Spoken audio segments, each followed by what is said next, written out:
হরে কৃষ্ণ। আমার কাছে একটা প্রশ্ন এসছে যে আমাদের বৈদিক শাস্ত্রে স্নান সম্পর্কে কিছু বলা আছে। হ্যাঁ, আমাদের বৈদিক শাস্ত্রে 5 প্রকার স্নানের কথা বলা হয়েছে। নাম্বার 1, ব্রহ্ম স্নান, 3টা থেকে 3টা 30 পর্যন্ত, সকাল ভোর 3টা থেকে 3টা 30 পর্যন্ত। তারপর হচ্ছে দেব স্নান, 3টা 30 থেকে 4টা পর্যন্ত। তারপর হচ্ছে ঋষি স্নান, 5টা থেকে 6টা পর্যন্ত। এরপর হচ্ছে 4 নম্বরে মনুষ্য স্নান। মনুষ্য স্নান হচ্ছে 6টা থেকে 8টা পর্যন্ত, সকাল 8টা পর্যন্ত।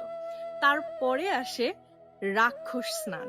রাক্ষস স্নান হচ্ছে সকাল 8টা থেকে সারাদিন পর্যন্ত। এর মধ্যে সর্বোপরি উত্তমের থেকেও উত্তম হচ্ছে ব্রহ্ম স্নান, ভোর 3টা থেকে 3টা 30-এর মধ্যে। সুতরাং আপনি পছন্দ করে নিন আপনি কোন স্নানটি গ্রহণ করবেন এবং কোন স্নান করবেন। হরে কৃষ্ণ।